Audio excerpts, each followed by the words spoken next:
Hello and welcome to the National Road Safety Partnership Program webinar, Coronavirus and Road Freight Supply Chains in Australia, Impacts and Implications. My name is Jerome Carslake and I'm Director of the NRSP and its many activities. To find out more, please visit the NRSP website and register for our newsletter or follow us on social media such as our LinkedIn page. Today's session will go for approximately 60 minutes. We've allocated 40 minutes for Sarah's presentation and 20 minutes for questions. And we're going to be recording the session and it will be shared on the NRSP website, and then a follow-up email will be going out afterwards around probably about this time tomorrow. So we'd love to have your input and make the webinar as interactive as possible. So please send your questions through by typing them into the question box. There is a chat box, so feel free to throw your thoughts into there as well if you wish. And now I get to introduce one of our amazing presenters for today. So, joining us today is Dr. Sarah Jones. Hello, Sarah. Good morning. So, Sarah Jones is one of the country's leading road freight regulatory experts. She is the Managing Director of Driven Strategy and Policy Solutions, where she works with industry, government and not-for-profits on a range of issues, including compliance, health and wellbeing, human-machine interface, culture, safety and supply chain strategy. Her particular interest is in the relationship between rules and human factor behaviour. She was also formerly the General Manager for Road Transport Safety and Compliance at Toll Group and Director of the Compliance Enforcement and CITS at National Transport Commission. She has a passion for history and literature, and she is also the mastermind expert subject would be a tight contest between heavy vehicle national law, Tudor England and Wuthering Heights. Wow, that's an incredible intro, Sarah. I went through it all. And the other person I'd like to acknowledge is Dr. Jennifer Rivera Gonzalez, who co-authored and was research assistant for Sarah in the paper. And Jennifer is also worked closely with NRSP and recently completed a PhD at Monash University Accident Research Centre and works closely with me on a number of projects. So over to you, Sarah.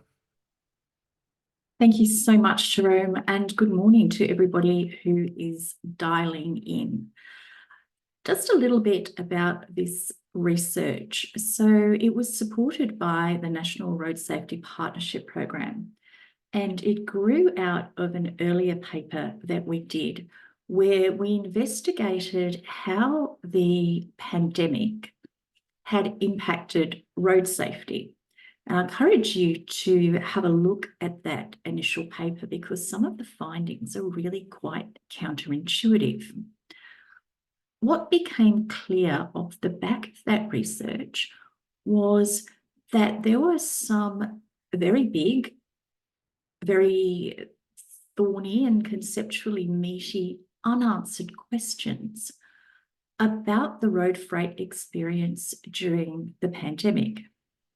I think it's really fascinating that that experience has received very little academic attention up until this point. So, for example, if you go and have a look at the really excellent Infrastructure Australia 240-page report about the pandemic, it devotes one page to transport.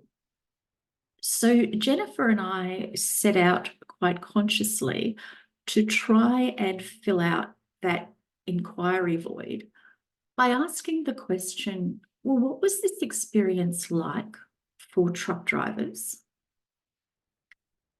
And how did the government introduce and enforce policies designed to keep the supply chain moving and enable drivers to continue to comply with the road transport laws?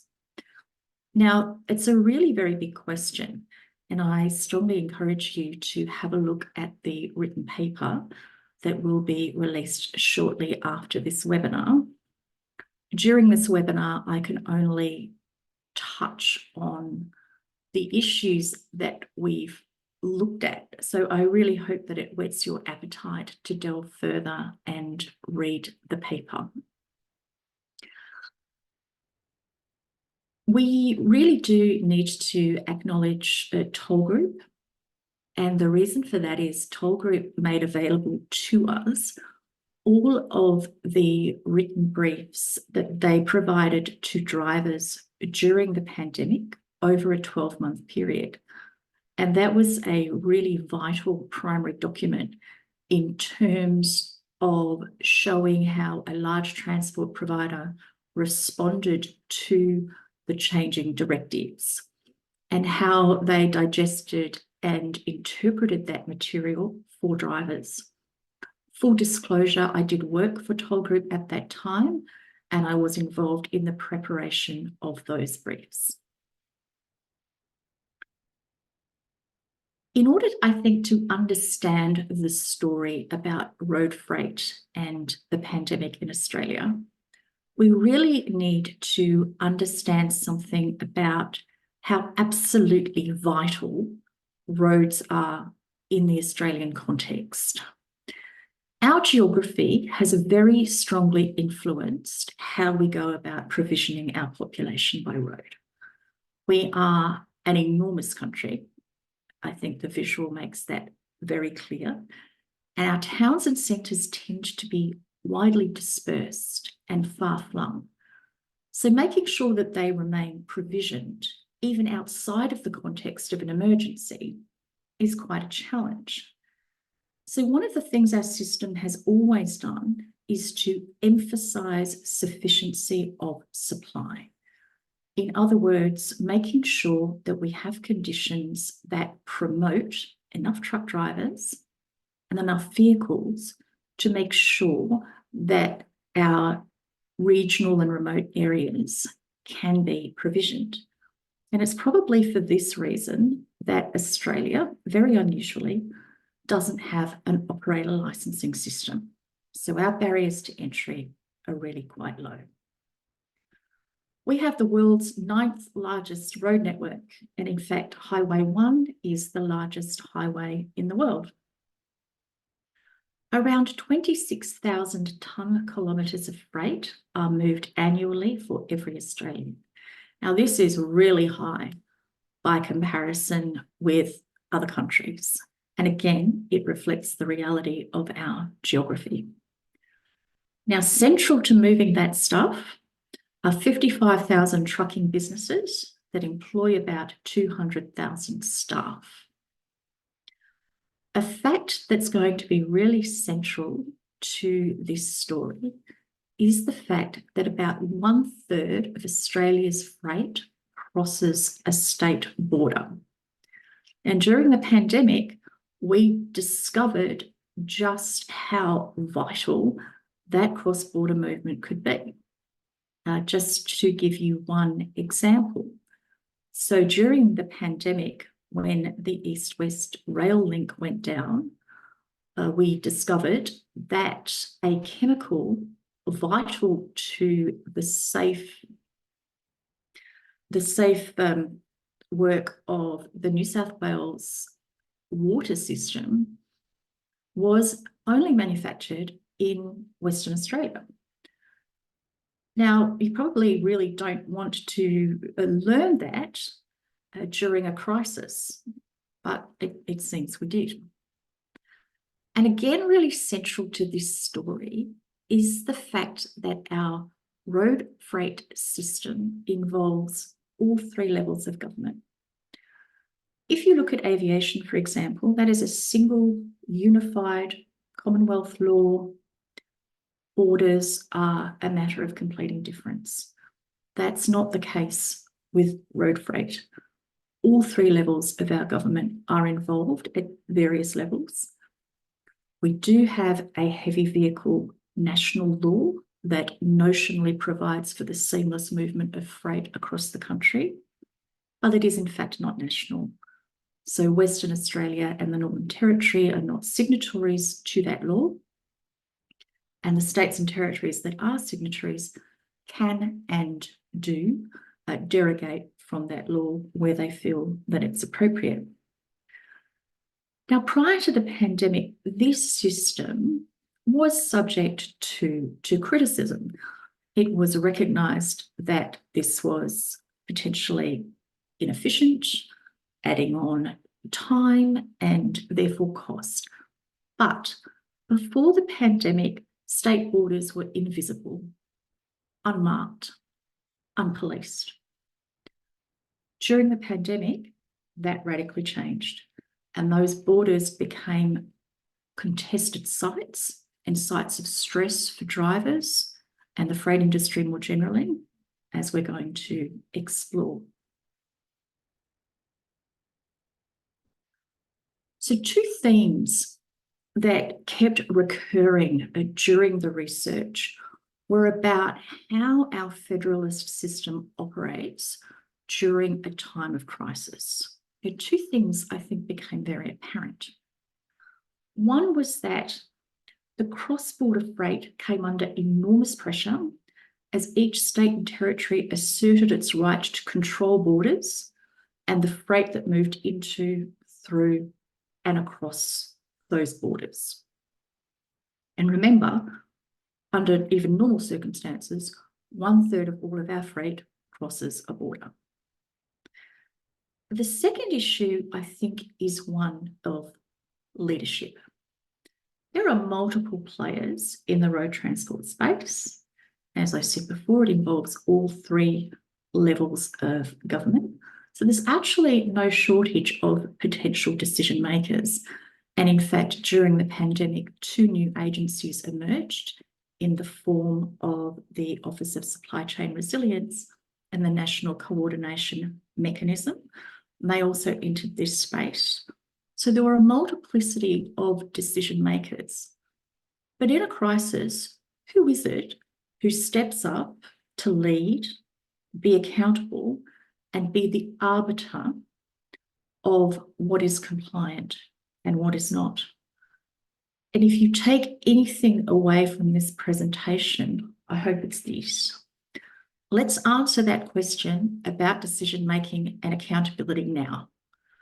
Let's have a model ready, a button that we can press when the next crisis happens. Because the next crisis is an inevitability. We don't know what form it's going to take, whether it might be another pandemic, whether it's going to relate to climate change or geopolitical instability. But, and I hope I don't sound overly fatalistic, it is coming.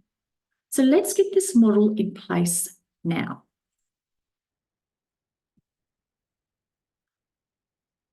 What I'd like you to do for the moment is cast your mind back to those first few weeks of the pandemic and how you experienced that. The photograph that you can see here was one that I took during the first week of the pandemic, and it was taken at my local supermarket.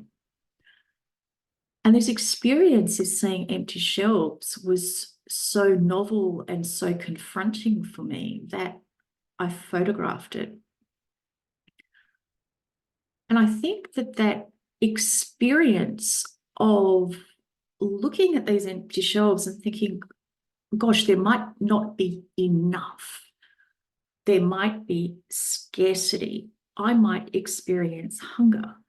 And experiencing that en masse, I think, was something that most of us have not experienced during our lifetime. And this experience of scarcity, it has a different tenor to simply not being able to afford things or having a limited budget and having to make difficult decisions in a cost of living crisis.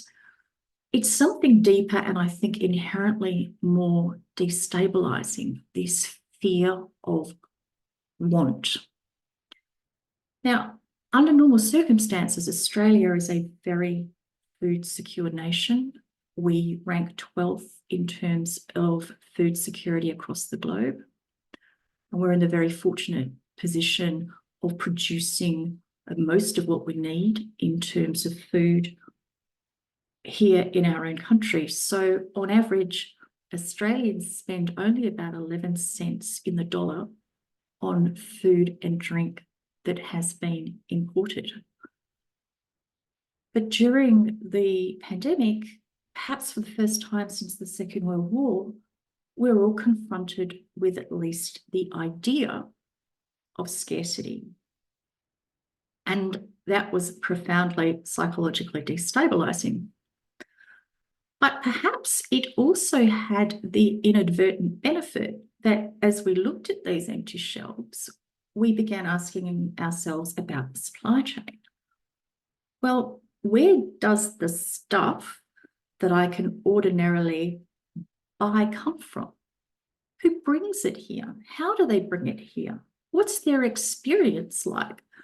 So I think for many of us, what had been a nebulous concept, this idea of a supply chain, became suddenly and startlingly real. The flip side of that fear, of course, is the search for security, for some comfort during a highly stressful, highly uncertain time. And that took many forms. And in the paper, Jennifer and I talk about why toilet paper and why flour became almost totemic goods, what element of human psychology that spoke to. But I think it's really interesting. This product you can see here is a throw rug featuring the visage of Brett Sutton. And I think it just illustrates how much the experts in terms of the virus as a medical and biological entity, how much they became rock stars and people that we looked to every day for certainty and comfort. And you could manifest that in your very own Brett Sutton throw rug. So how did the government respond? What is incredibly clear is that governments at all levels were deeply aware of the relationship between supply chain, provision, and social order. When you go back and look at the policy documents and media statements released over a 2-year period, you'll notice a repetition of words like cohesion, disorder. And I think this is a really pithy quote that speaks to this. It says, "The movement of domestic freight is critical to the cohesion of our society and economy." And that quote comes from one of 2 really important policy documents released at the time, one of which I'll refer to as the Code and the other one as the Protocol. So these were the documents that really set out the government's idea for how supply chains and provisioning would be managed. These documents were drafted at the national cabinet level.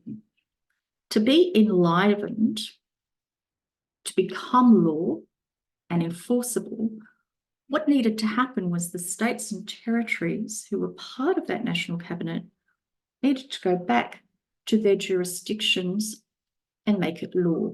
And this will be very familiar to those of us who work in this space. It's effectively the model law idea on which the HVNL is based. One of the themes that runs through those 2 documents most insistently is the importance of national consistency, of a seamless, standardized, smooth, cross-border experience that facilitates freight. It is unequivocally clear that that is the goal.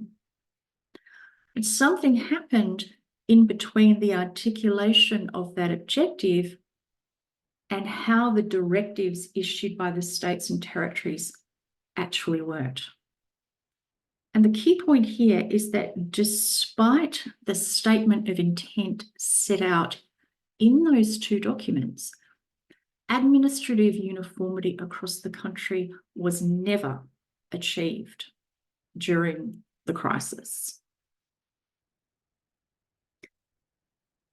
There's an inherent tension in the government response. You can see 2 threads that are in constant tussle and contestation with each other.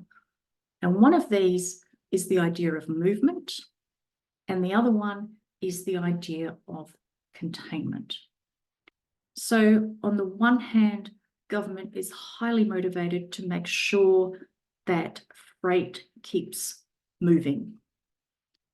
And you can see this manifest in some of the dot points that we've listed there. So freight workers, freight and transport workers were designated essential workers, along with people in the resource industry, frontline healthcare workers, diplomats and parliamentarians.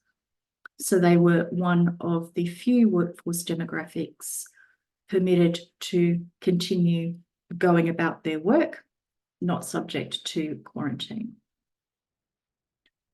That commitment to national consistency in the protocol was stated unequivocally, streamlined, standardised, and recognised across jurisdictions. So there was a commitment to this cross-border permit. No requirement for quarantine unless a driver was symptomatic. I'll let you read the paper so that you can get all the detail of these policy directions designed to promote and encourage movement. But I'll just call out a couple here that I think really worked incredibly well. One was the Stewart Highway land bridge. So when weather events forced the closure of the rail link, the NHVR very ably, in our view, developed a permit, a 4,700 kilometre shortcut to enable this freight to keep moving. And in fact, we saw that in several states and territories where large mass combinations that ordinarily would not have been permitted to enter certain places were permitted to do so temporarily. We also start seeing this quite laudatory rhetoric about truck drivers. And truck drivers that I've spoken to have talked about the experience of that, because sometimes truck drivers can come in for quite a negative press. It's not unusual, for example, if there's an incident on the road that involves a truck, for the media and others to assume that the truck is at fault. So the experience of suddenly being lauded and even valorized was quite unique for some drivers. And I'll just give you this example here. So this is a quote from a media release by Michael McCormack, who at the time was the Deputy Prime Minister. And he said, the government has the back of these hard-working Australian men and women of the transport industry who continue to work so hard to ensure critical supplies reach Australians when and where they need them. Now, on the other side of the coin was this recognition that containment was required to stop or minimise the spread of the virus. And I think what was uppermost in people's minds here was the experience of the Spanish flu in 1918, which was probably the first example of a worldwide pandemic that flourished, for want of a better word, through supply chains. So supply chains were a key vector of transmission during the Spanish flu. And of course, the more efficient the supply chain, the higher the chance of transmission. So while governments recognised that they needed to keep the road freight supply chain moving, equally they recognised that there had to be some form of containment to minimise the risk of drivers being vectors of transmission. And this had, I think, pretty significant effects on the mental health and wellness of drivers across the country. And again, we talk about that at some length in the paper. But what I really want to focus on at the moment is that drivers and freight operators were subject to these contradictory and constantly changing instructions and directives. So let me just give you some examples about what it was like for a driver attempting to comply with these directives. Now, in the context of cross-border freight, a driver could leave their depot under one set of instructions. Those instructions could change en route. Once they crossed a border, they were subject to potentially different set of instructions. So complying with what was required was very difficult. In order to achieve compliance, you need to give the regulated party a clear and unambiguous picture of what compliance looks like. Now, that's tricky at the best of times, but during a crisis with all of its moving parts, it becomes exponentially more difficult. Now, we suggest that there were three challenges really besetting the industry in this context. And one was the time of publication of the directives. So typically, the directives would be issued a matter of hours before they became enforceable. And typically, they took effect at midnight, which is during the window of circadian low, when we encourage drivers to be sleeping in order to promote their fitness for duty. So a driver might find themselves in the invidious position of having to cut short their sleep opportunity to try and digest these legal documents and understand what was required of them. And you have to put this in the context of an industry where the vast majority of trucking businesses are small businesses. They are owner-operator run, and they have between 1 and 5 trucks. Now, under the HVNL, any work that they do trying to get across and understand these directives is time that, strictly speaking, needs to be subtracted from the time that they can be on the road. It's considered work. And even had the NHVR wished to bring in some more flexibility, some more discretion during the crisis, the law does not give them that flexibility. The second issue is that, unsurprisingly, these directives were often hurriedly drafted. Everyone was under pressure. But that meant that they were not infrequently incoherent and riddled with errors. So just let me give you a couple of examples of that. So at one point, the Northern Territory introduced a directive, and it said that freight workers could go about their business so long as they were carting essential or critical freight. But the directive gave no detail about what constituted essential freight. The business itself was left to try and take its best guess about what that might be. There was, at one point, quite an intense debate about whether we should try and institute a distinction between essential and non-essential freight and only allow the essential freight to move. And the Australian Trucking Association, quite rightly in our view, made the point that every article of freight is essential to someone, and transport documentation typically does not state what a good is intended for. So, for example, if there is a consignment of laptops, if those laptops are being sent to an Apple store that's closed because of the quarantine, they're not essential. But if they're going to a hospital for use in COVID management, they're very much essential. And I think one of the policy wins during the pandemic was actually the decision, ultimately, not to try and differentiate between essential and non-essential freight. Let me give you another example, and this one is from South Australia. So in August 2020, South Australia responded to a COVID outbreak in Victoria by requiring truck drivers to be tested for the virus within 7 days of entering the state. This sounds quite simple, but it was actually remarkably difficult to comply with, because within Victoria at the time, the policy was you could only be tested if you were symptomatic. And while you waited for your test result, you needed to be isolated and in quarantine for 5 days.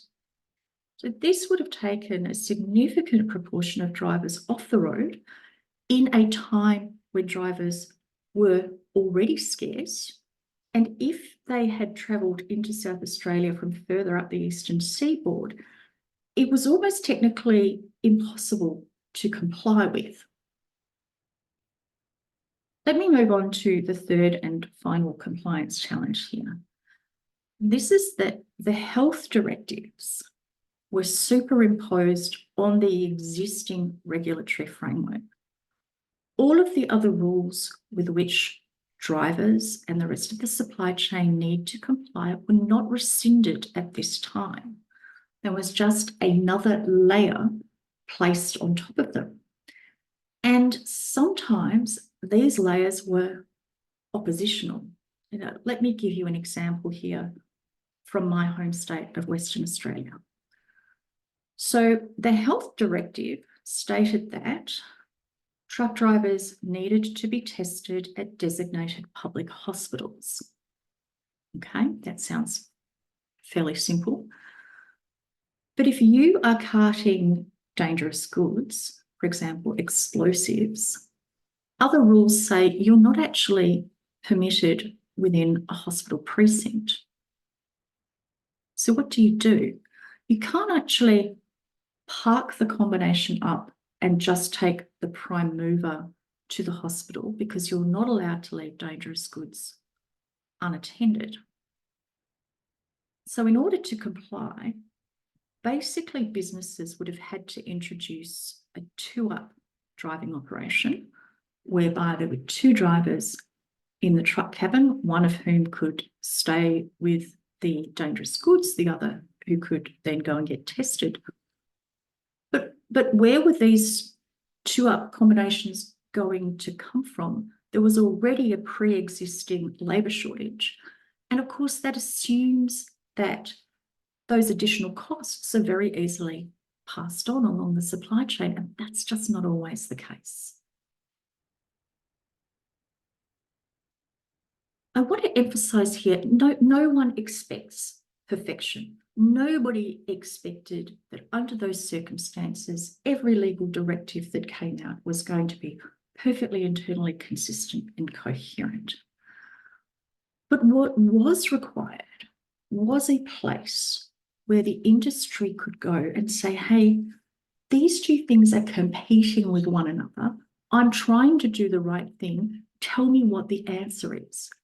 You need a single arbiter, a repository of truth. And this is where I think Freight Victoria really stands out among the jurisdictions, because what they did was institute meetings every 2 or 3 days that brought industry into the same room as the various government departments.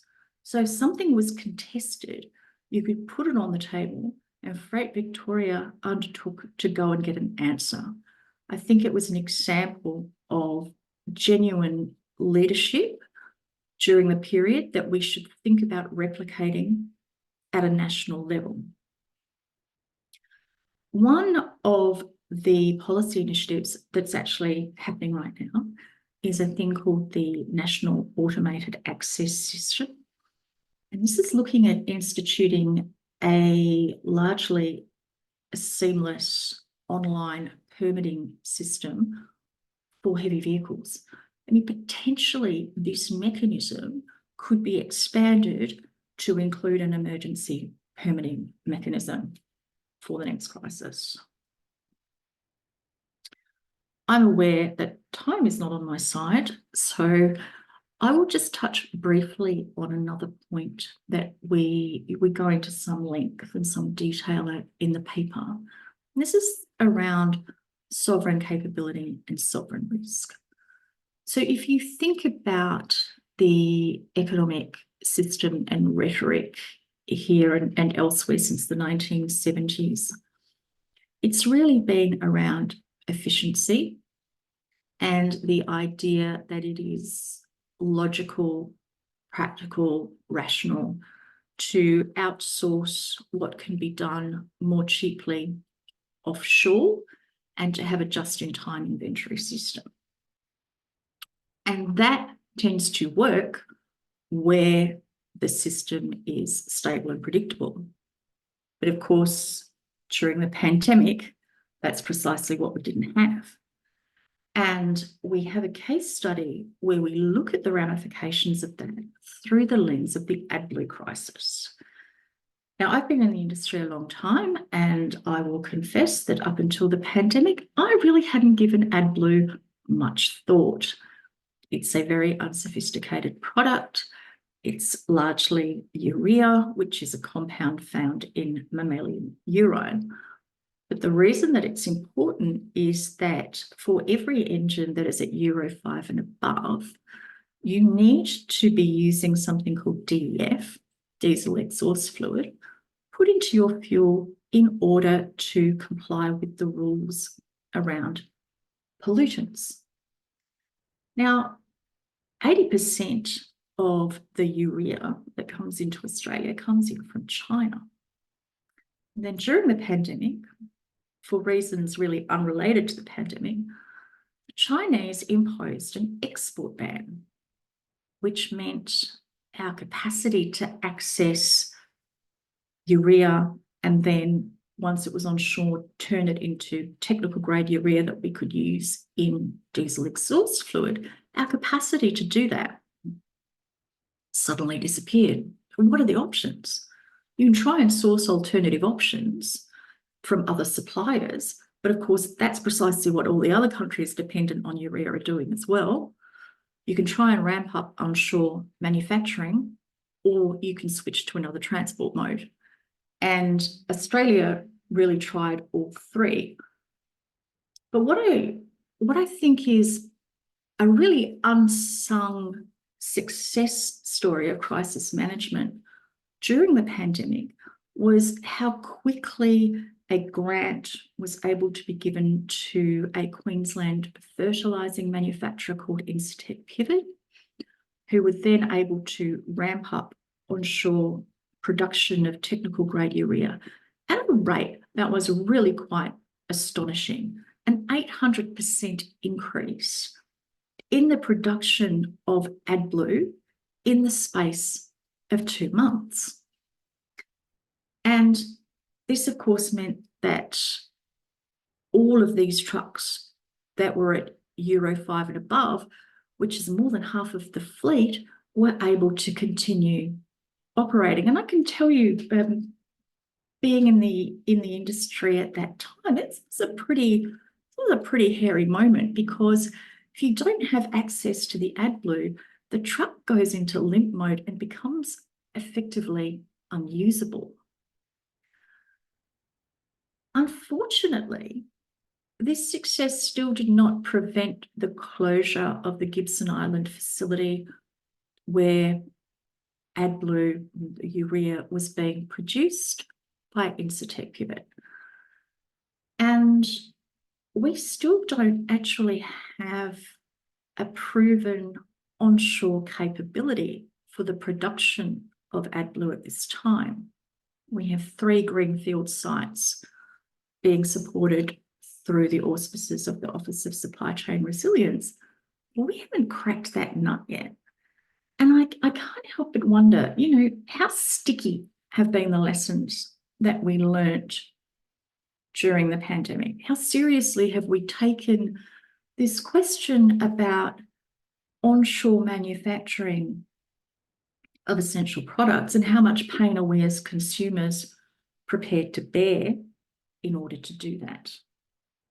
Now, I know that Jerome is going to be giving me the wind up very shortly, so I shall move on to some conclusions and reflections. So I think the first thing that we need to come to grips with is all of the projections are that road freight as a proportion of modal travel is going to increase exponentially. So what happens during the next crisis? How are we going to manage that? And how are we going to manage the reality of our federated system with all of the complications that arise from having states and territories free to do their own thing when it comes to cross-border management? This is a direct quote from the paper that Jennifer and I wrote. Australia needs a smooth, seamless supply chain emergency management system that operates across the whole country, not pausing at a state border to accommodate a derogation from an agreed national system. This is not beyond our ingenuity to solve. So there you go. There's my challenge. The paper, as I mentioned, goes into much more depth about these issues and others that I have not been able to touch on. I genuinely hope this has whetted your appetite to read the paper, which was a real labour of love, I think, for both Jennifer and I. And the two of us are happy to take any questions or indeed just to hear your observations. Thank you so much for your time. Fantastic. Thank you so much for your presentation and the report that both you and Jennifer did, Sarah. It was awesome. And I must admit, Jodie makes just a comment in the chat here. I was thinking the same thing about how impressed she is and your calm during your presentation, seeing how crazy the various laws and rules were at the time of COVID. Is that because you've had time to recover from your time trying to deal with it all, just out of interest? Gee, that's an interesting question. At the time, I think like most people, I was just running on adrenaline, and I was extraordinarily well supported by a fantastic team. But having the luxury to reflect and unpack that experience has been really galvanizing. I think it's really reignited my passion for this industry and the people within it who, quite frankly, I think deserve better.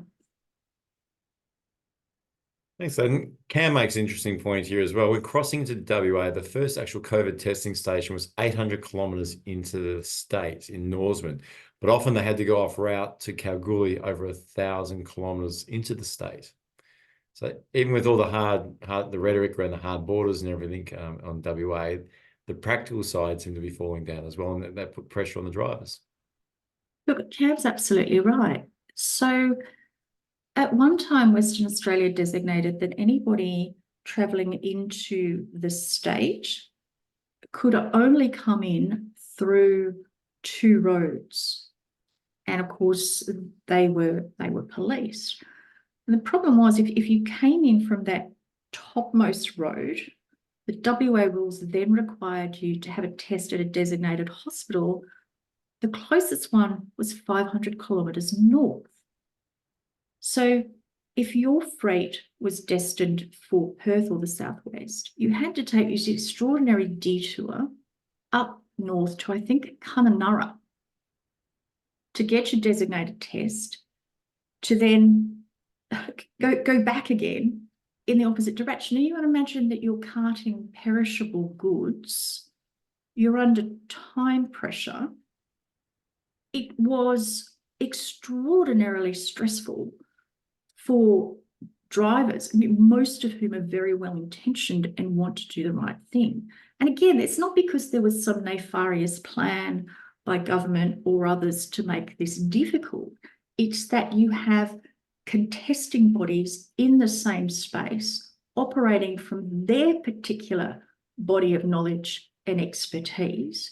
And what you need to do is get them all together and then have that single arbiter, that authority that says, okay, this is what the compliance looks like.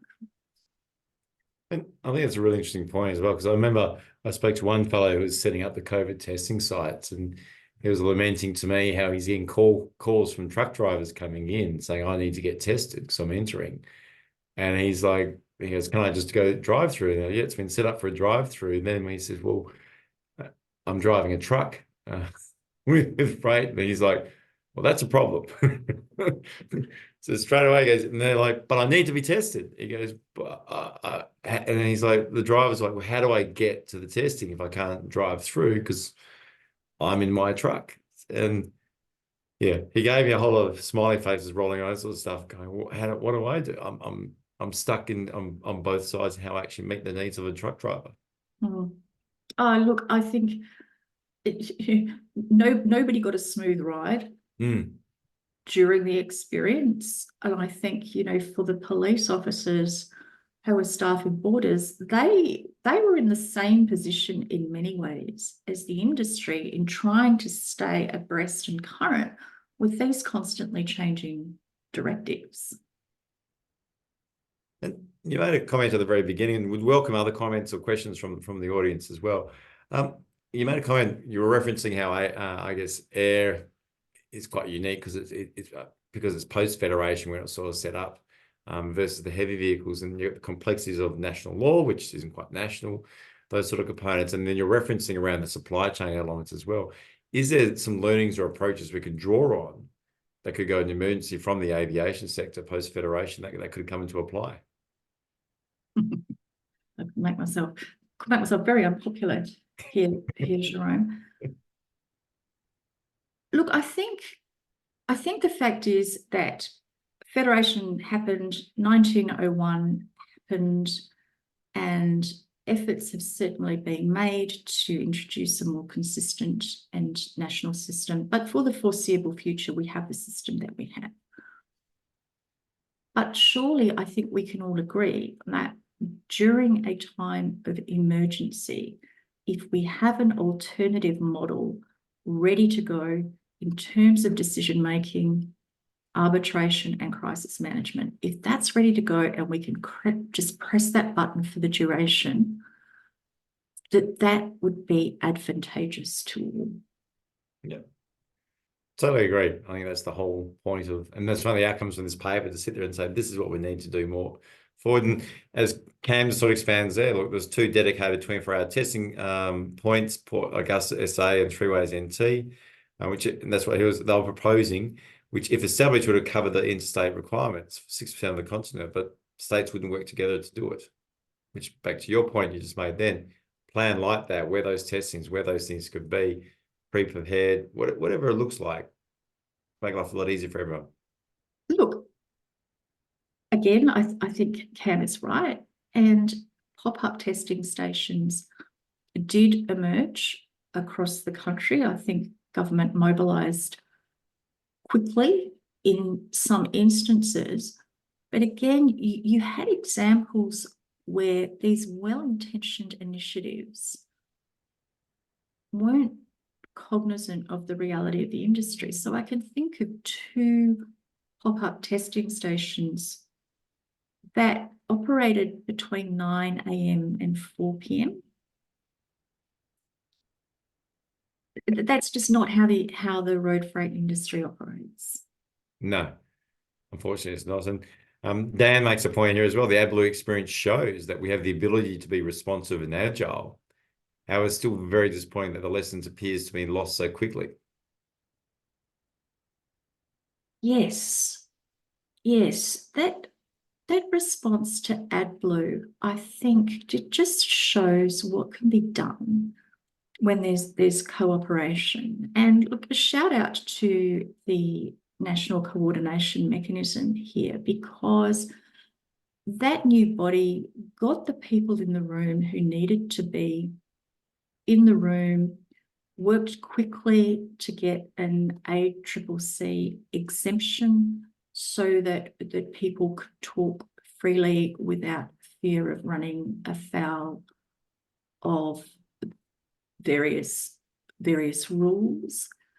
So yes, it does. It demonstrates what can be done when there's urgency and goodwill.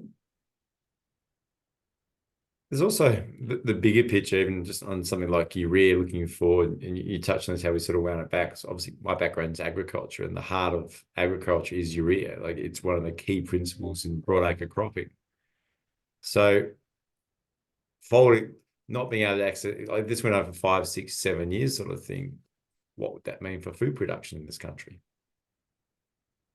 You're right. And, arguably, although the endemic stage of the coronavirus is over for now, we're actually in a potentially even trickier position off the back of the Ukraine-Russia conflict and what that has meant for agricultural production. Yeah. Could go into a whole world of that one, because it is, but there's also the other things. If you look at other products, pharmaceuticals, things like that that are produced, what that all looks like, and the sovereign risk. No, a lot of our focus is on the I guess the fuel reserve. Let's make sure we have that. Yeah. So we have that in place, but that's in the US. But even then, back to the AdBlue point, we can have the fuel reserve, but then our vehicles won't perform. That's right. And I think it all comes back to leadership. Now, I think all of us, we gravitate towards complacency because it's comfortable. We all have lives to lead. They're inherently stressful. We forget quickly once we're outside of that emergency space. So I don't want to be too critical here, but it is a question of leadership. It is a question of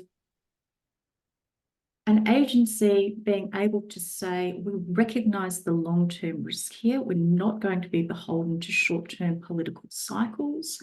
We're going to plan, we're going to invest, and we're going to be ready. It's leadership. And I guess you could also make, just talking about that, be ready. That's why we have a defence force. Like, we invest in that to defend our country and to value add. How different is it then to have the other supporting mechanisms behind such a case and having our systems ready? It's exactly the same argument. That's a really interesting point, is what is the role of the Defence Force in a provisioning crisis? So we know, for example, that the Defence Force did drop supplies via air into Coober Pedy and Prominent Hill during the pandemic. So that certainly did happen. Beyond that, I'm not aware of a large-scale involvement by the Defence Force. I'm happy to be corrected on that point by anybody who's more learned in the space. And there's a comment here from Praveen. Thanks to Sarah for an informative presentation and national freight perspective. I had no idea how truck drivers could understand all the different requirements based on the different definitions of hotspots. Victoria, and a traffic light system. I think SA had a number of systems, New South Wales, a qualitative, descriptor, etc. I would also say the government had a very unsophisticated view of the ports and supply chain, freight supply chain. I heartily endorse Praveen's comments. And look, I will take this opportunity to point out that Praveen Reddy was instrumental in that arbitration and decision-making system that Freight Victoria established. And I look full credit to him for showing that leadership at that point. And just a little question for you as well. I know you took a photo of the Woolworths and you shared that one. Just wanted to check, was that Brett Sutton's throw rug? Was that a photo from your house as well? I did not have the Brett Sutton throw rug. Alas, no, and nor did I have a sourdough starter. But I hasten to add, I was in Perth in Western Australia, and I recognised that the experience of Western Australians was qualitatively and proportionately different to the experience of the Eastern Seaboard, particularly for people in Victoria. It's interesting to me when I spend time in Victoria, which I often do with stakeholders over there, you can still see the ramifications of that experience. I think that it was much more painful and challenging for people in Victoria than it was in Western Australia. And look, I acknowledge that I got off lightly, I think. I'll agree. Like, I'm West Aussie, for those who don't know, originally. My family's over there, so it's a whole different world of conversations when you're linking up and supporting each other during that time. But it was great. Sorry, I'm just distracted by a comment by Jody, all of a sudden throwing in the chat around the Brett Sutton throw rug and those sort of elements as well. So yeah, I agree. It was a very tough time, but I hope in going through and what your paper that you've produced, that you and Jennifer produced, can actually help inform and make some. So we're not trying to put out fires reactionary, and we can actually have a front-footed approach and show, I guess, like the aviation federation isn't a barrier for our truck drivers, our supply chain networks, because I think a lot of fear came out of that, and we can see how fear can drive poor decision making, and doing things on the run is never the best way to deal with a crisis and a problem. And look, at the risk of sounding overly sentimental and sappy, I really would like to take this opportunity to publicly acknowledge and thank the truck drivers for all that they did during the pandemic. I know that the rhetoric about how important they were really ramped up during the pandemic and then dried up just as precipitously. So I'm not convinced that they have received the acknowledgement and recognition that is due. I would agree, and I think, as Cam just pointed out here, the complexities of one transport company. Like, truck drivers are so passionate; they love their job. They love getting the job done, getting supply through. And as you make the point here, Queensland Transport Company brings in multiple road trains of tropical fruit from far north Queensland. So to get to Perth on the 5th morning, you've got to get cross borders, New South Wales, South Australia, WA. Each have different rules, and they could change during the trip. And I remember you and I even spoke during that, and you were saying how drivers left on one rule, next minute they're parked up because they haven't got the right permits to roll through into Victoria, because it changed from when they left and they get there. And then the truck drivers at the front line having to deal with the fallout. And let's not forget that the penalties for getting it wrong were not trivial. So in Western Australia at one time, the penalty was a fine of $50,000 or 12 months imprisonment for not complying with one of the directives. That's pretty substantial, and I think quite fear and anxiety producing, which is exactly not the state of mind that you want somebody in a triple road train to have. Totally agree. I've got one last comment here I'll throw in from Jody, and then ask you to sort of close out with some closing thoughts you'd like to leave us with, Sarah. But Jody, I thought it's just fantastic comment here. We should always call out a driver who says, "I am just a truck driver." No, mate, you keep the world sane. And that's why I always refer to them as professional drivers. They're highly skilled to be able to move those vehicles around, to read, that sort of stuff, to stay focused. There's a lot more to that job. There's so many things they do than just drive a truck. Totally agree with you, Jody. So what would you like to close out with, Sarah? I'll just say I'm in furious agreement with Jody on that point, not just a truck driver. I would like to thank everybody for attending. Please, I really encourage you to read the paper, to reach out to Jennifer or I if you have any further questions, and our profuse thanks to those various stakeholders who shared their experience, thoughts and knowledge with us for this project. It's deeply appreciated. Fantastic. Great work by you and Jennifer. Thank you so much for doing it. And tomorrow there'll be an automatic email sent out. We'll include a link to the webinar the PowerPoint and to the report as well, and to the previous report that you did. So thank you so much for your time, Sarah. Everyone have a great Anzac Day tomorrow as well, and travel safe. Thank you, everybody.